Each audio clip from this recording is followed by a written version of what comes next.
All right, guys, welcome to the Buff Show. Today's episode, we're going to cover property taxes. So if you are in Utah and you own a house or a property, you probably have received one of these. And we're going to cover the ins, the outs, everything you should know, and how to save money on property taxes. So I have Kade Kerrigan and Whitney here with me.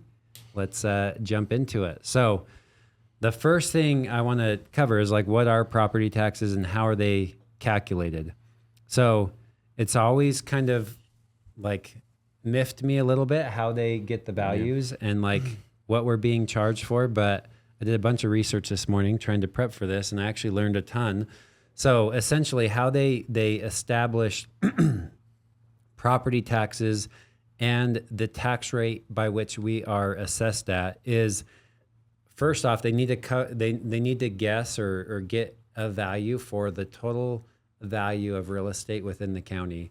And so they'll do like, it's a computer assisted mass appraisal, which they're basically appraising the whole county and all the homes within it. So they'll say, I think they said there was 95,000 parcels in Weber County that they are trying to assess, 75,000 with homes. Mm-hmm. So they're trying to get that number of the 95,000 parcels. What's the total value of all those parcels combined? Once they have that, we'll just say for easy numbers, let's say it's 100 million.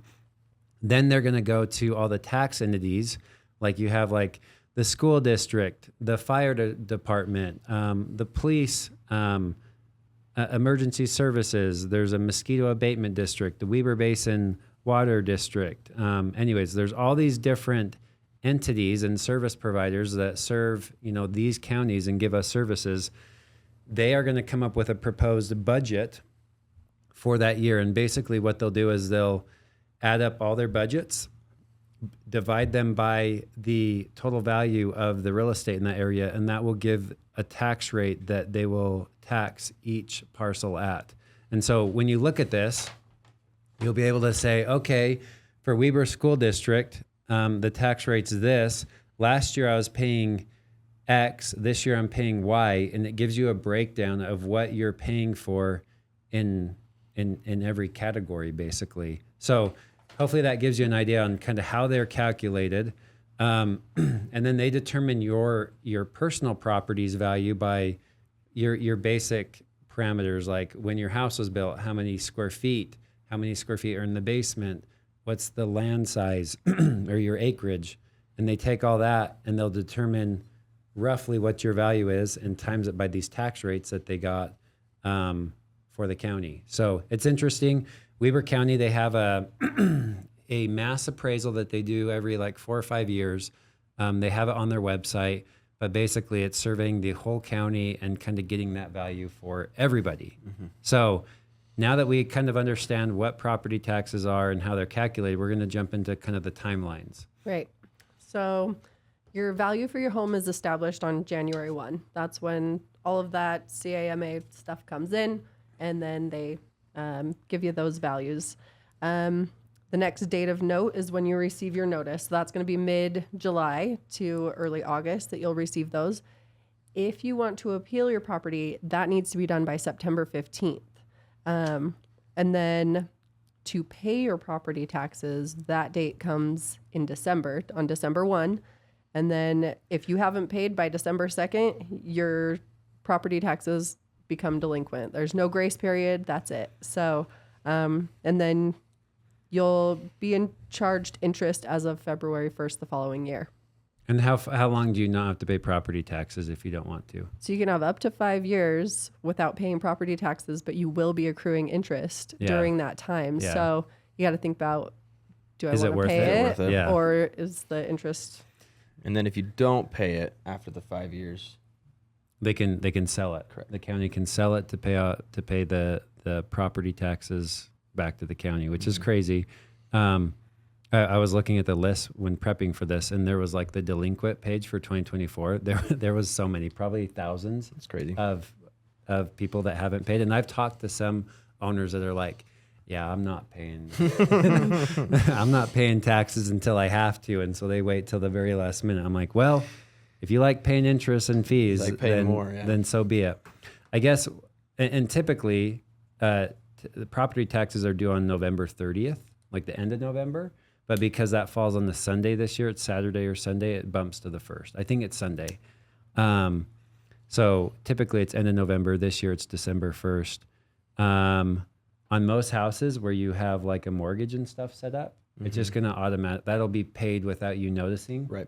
But if you don't have a mortgage or escrow, you're going to be in charge of like paying these. So keep that in mind when paying them. So let's jump into how we can save you guys money on your property taxes. The most common one, the one that 90% of people are going to be using, is going to be the primary exemption rule. Essentially what that is if you're using the property as a primary residence, you're able to basically be exempt from 45% of your tax. But also on top of it being a primary residence, the cool thing is if you own the property and it's being occupied. Now it has to be occupied for 183 consecutive days, and that's how you justify a primary residence as well.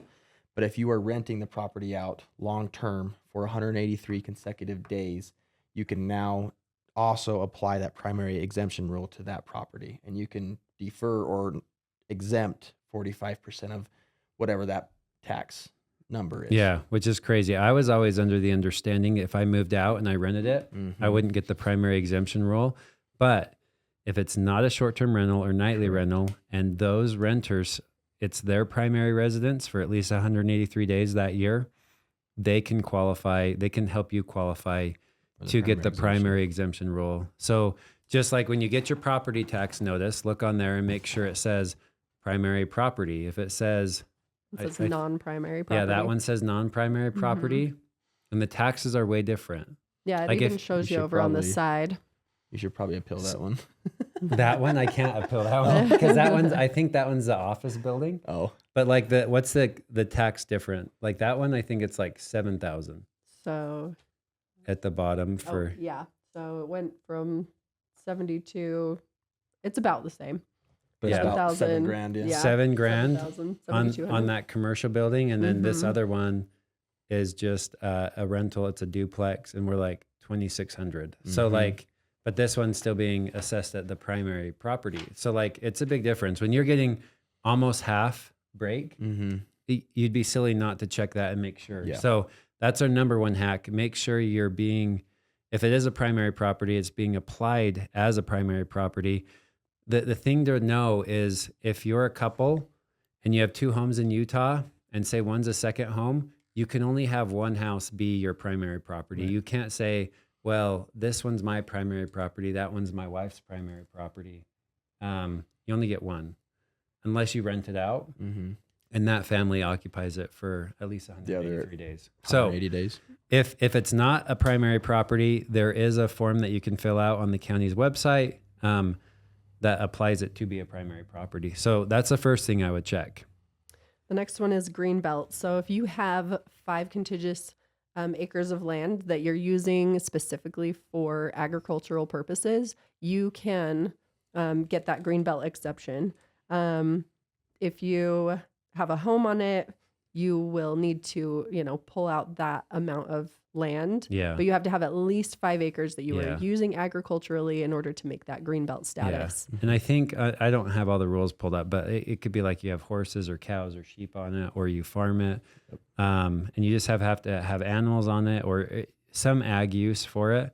But like Whitney said, if it has a house on it, you need like 5.5 to 6 acres to qualify because you need to have at least 5 acres that aren't part of the house to qualify. And you can have 2 parcels. Yeah, go ahead, explain that. If you got 2 parcels, and let's say you got one parcel that's 3 acres, and you got another parcel that's 3 acres, and you're able to, and they're touching, and there's underneath the same property owner, that you can actually lump both parcels into one agricultural use. And if that agricultural use is over 5 acres, then you could put both of those parcels under greenbelt status. Yeah.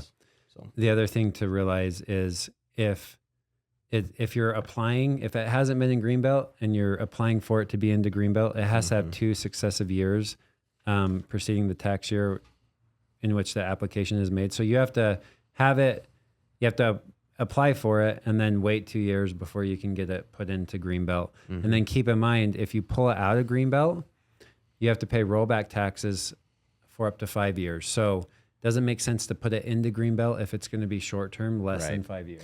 Yeah, if you're not planning on using agricultural use on that for at least Long 7 term. years, Yeah. like 7 years or more, it just doesn't make sense to Yeah. do it, and it would just be better off not to.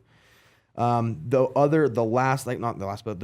option is potentially putting your property with allowing a conservation easement. Yeah. And what that is just you're allowing the use of your property for the public benefit. Yeah. Whether that's fishing access, trail access, whatever that is, but just understand that it is an easement and it's kind of for the lifetime of that property. Yeah. So those are very few and far between, but Yes. just keep that in mind. If you have a property that's being used more publicly and you're like, I'm never going to develop or build on it, maybe a conservation easement could be the right tax strategy for you.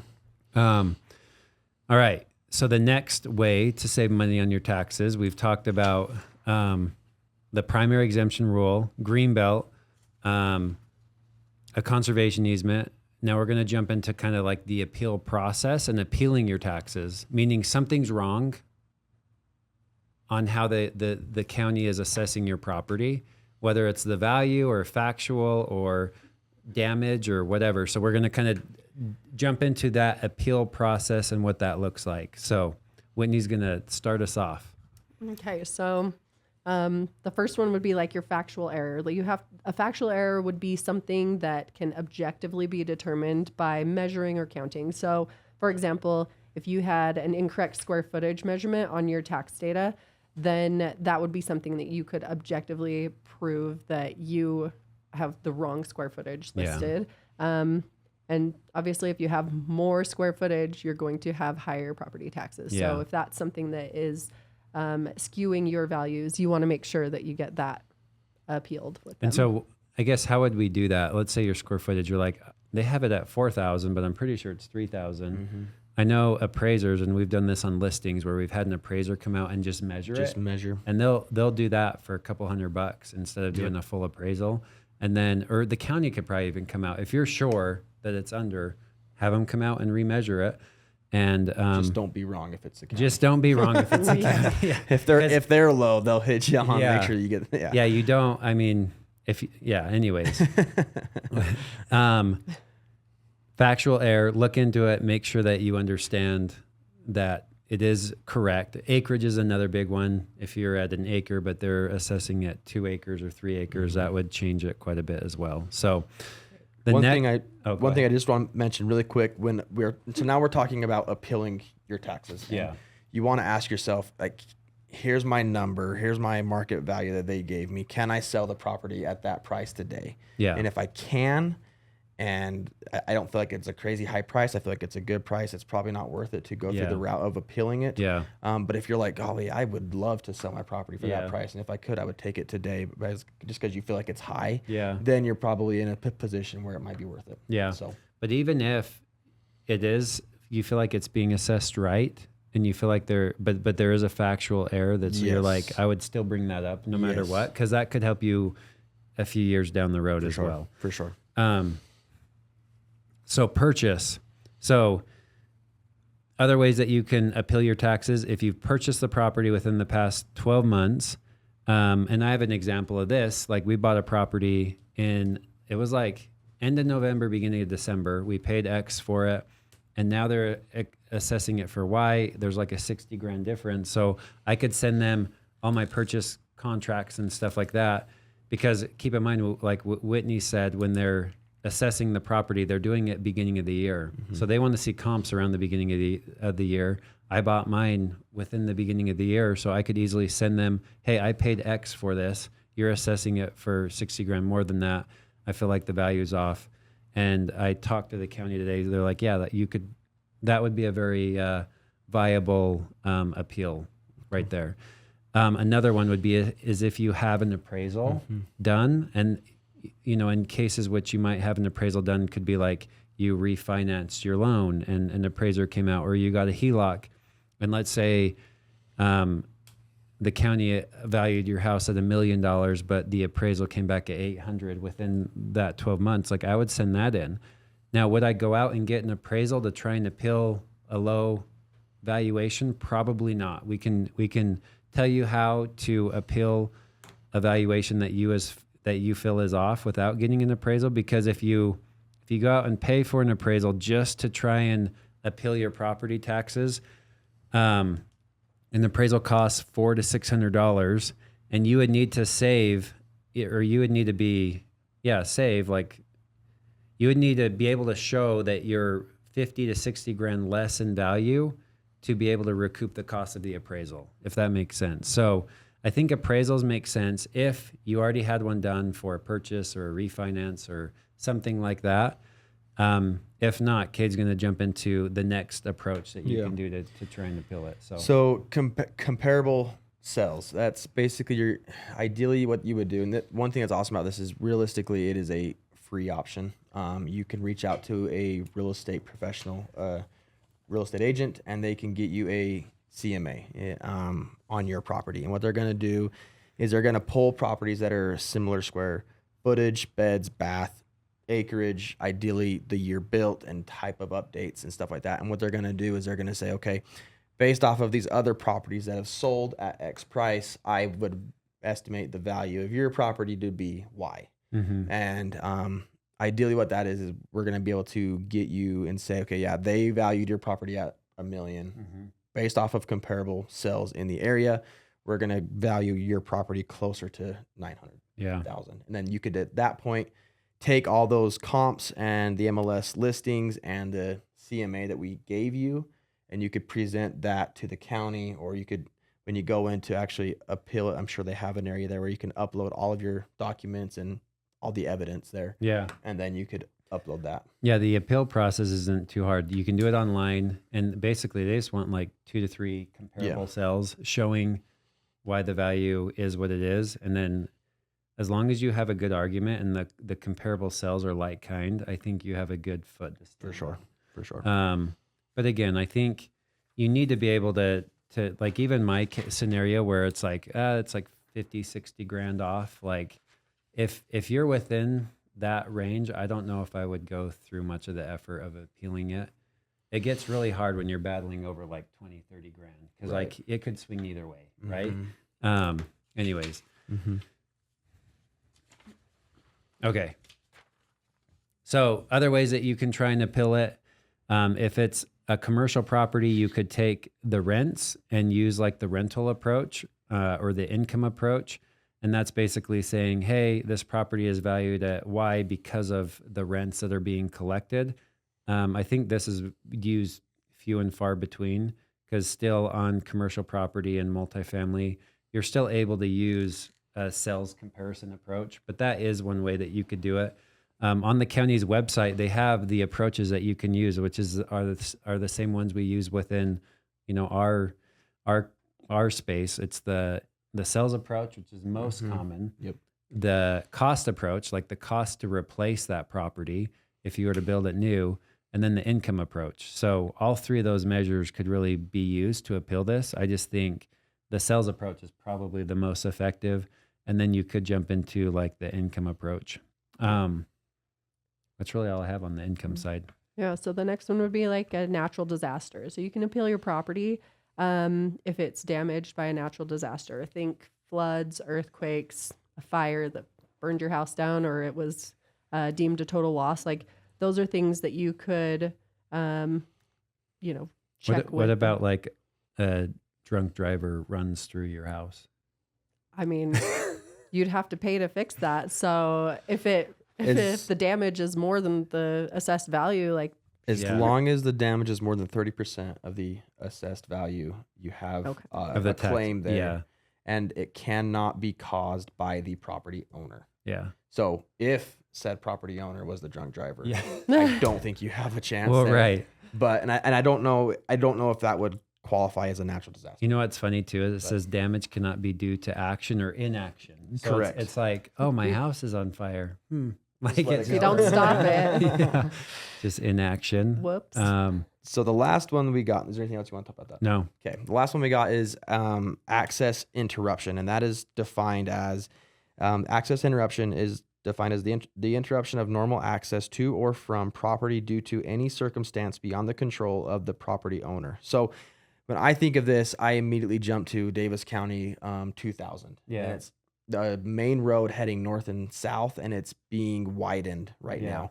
But it's been a big two-year long project, and I think of all the homes and commercial properties on that road where your access has been significantly changed. Yeah. Right, you're now driving off the road onto a dirt road and then up onto your driveway, and Yeah. there's usually tractors parked there and all kinds of stuff. And so that there alone is going to significantly Yeah. lower the value of your property, which in return would lower your taxable Yeah.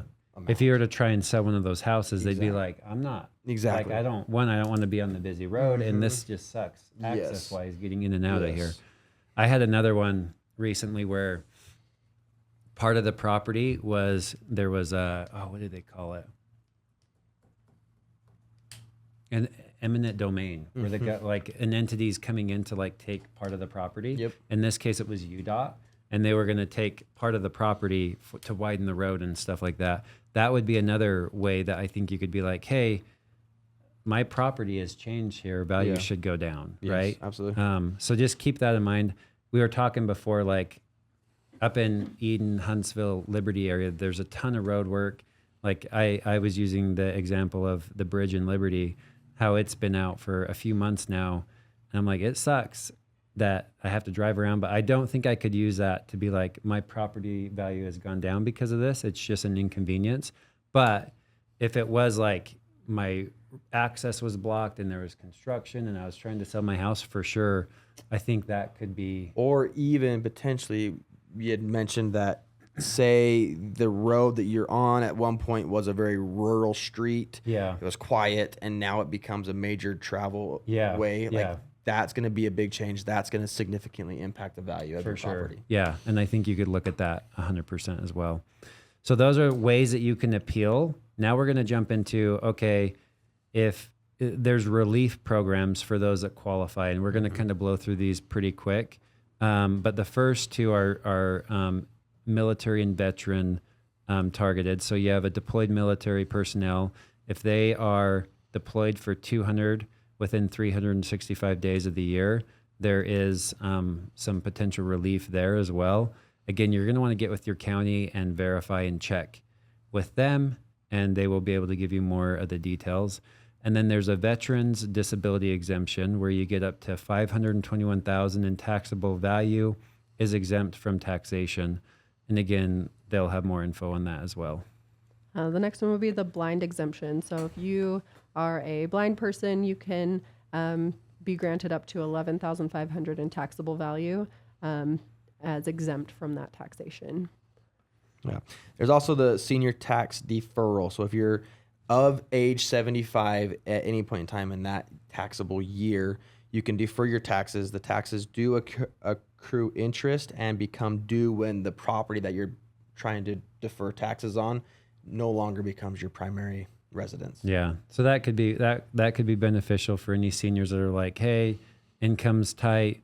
I just don't want to pay taxes until this no longer is my Right. residence, basically. But then it is due. I mean, You're passing that burden on to somebody else, Yeah. essentially. yeah. Honestly. But it's an option to not have to worry about taxes.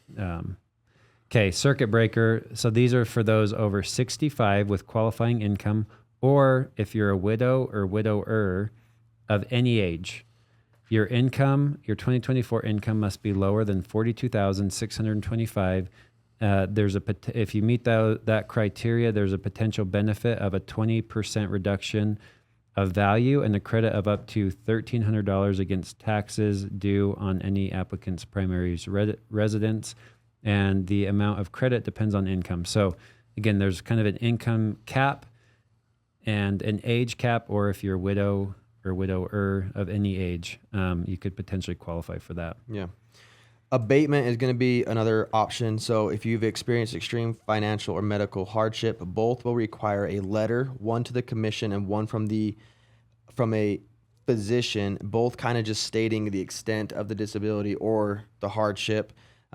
Just keep in mind that to qualify for those, your total gross household income cannot exceed $42,623. And that's all the relief programs that we were able to find or aware of. If there's other ones that we missed, please let us know. But hopefully that helps you and gives you some ideas on how you could potentially save on property taxes or appeal them. I learned stuff like Yeah, for sure. prepping for this, which was super helpful. There was a lot here. So we're just going to kind of wrap this up with tax planning and just tips and tricks. So keep in mind that most taxes are paid via escrow. I think that's the easiest way to do it. Currently, I have some properties right now that are not paid through escrow.